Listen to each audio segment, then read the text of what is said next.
You put a lot of that silly stuff up your nose. You blew a life. You blew your relationship with your family, your wife, the whole lot. And, and at the time, obviously, you didn't think it was such a big deal. Well, Derryn, it cuts both ways. I mean, when you were drinking the way you did, you didn't stop to think of the consequences either. No, that's true. And we don't.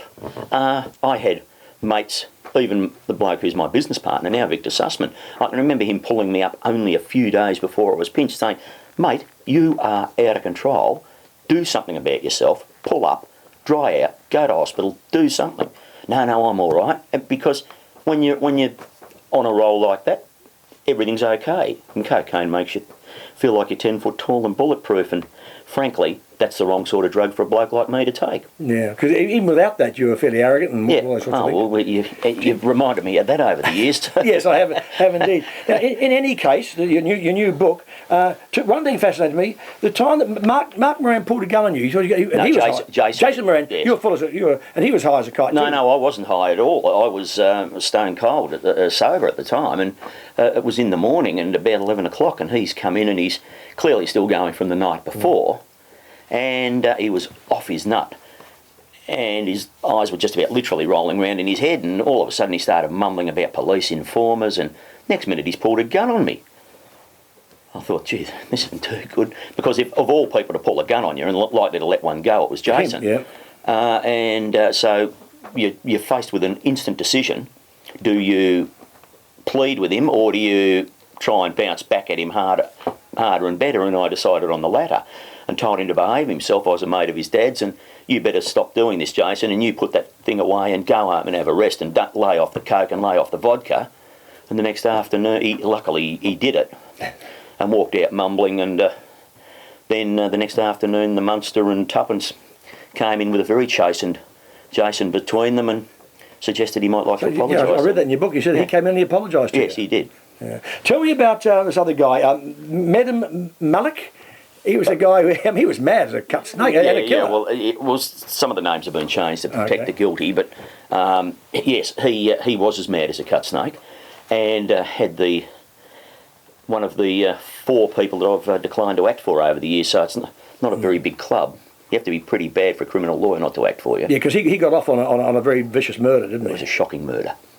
Yes, and they didn't get any money out of it anyway. And he finally got killed in the Balkans. Yep. Went back and I said to him, I was quite prescient, I said, if you continue to carry on like this over there, someone will put one straight between your eyes. And he went back and behaved the way I told him not to, and somebody put one straight between his eyes. Now, tell me about Gangitano, because I have a story about him when I was in the Hinch program, and I'd given him a serve on television, and he sent a message to me, watch out, you'll cop it, you'll get beaten up, you'll get killed. And I sent a messenger back saying, tell that two-bit, so-called jumped-up little hood, he thinks he's Al Pacino in some hood movie, go to his latte-sipping mob in Carlton and get nicked. And then I realised a few days later, somebody's killed, and he's killed. Yep. I mean, he was a tougher character than we believed. Or maybe you knew. No. I think he was killed because he was potentially a very loose cannon in relation to the... I forget which death it was now. Anyway, but it was in relation to the sports bar assaults down in King Street, and Jason Moran and Gangitano were co-accused, and I was acting for Jason at the time. And what happened was there was a very strong suggestion that Gangitano was going to jump ship and plead. Yeah. And of course, go with the plea would be a full and frank coming clean of what he'd been up to. Well, we couldn't have that, could we? And I think Jason might have taken the law into his own hands and fixed the problem. Yeah. But unfortunately, the other person that was there that night, Graham Kinneber of the Munster, isn't here to tell us either. Yeah. One final question: Do you have any regrets for how clever you were in the way you defended the Walsh Street killers? And that's what put you offside with everybody, with the coppers, because they're entitled to a defence, I know. But okay. Well, first of all, everybody is entitled to a defence, and you never ask your client whether they're guilty or not. No, it wasn't a clever defence, frankly. It was a very sloppy. It was a very poor investigation by the police.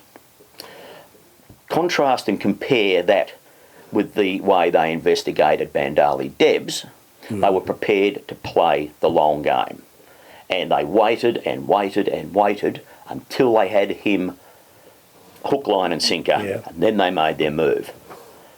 Walsh Street, the coppers identified some 4 people and then went about building a case against them. That's not the way you do it. And when Jason Ryan and Wendy Pearce turned, they had nowhere to go. Nowhere to go. And Jason Ryan was taken out of that house in Chestnut Street, Richmond, with blood all over his face on day one, and my then partner saw that.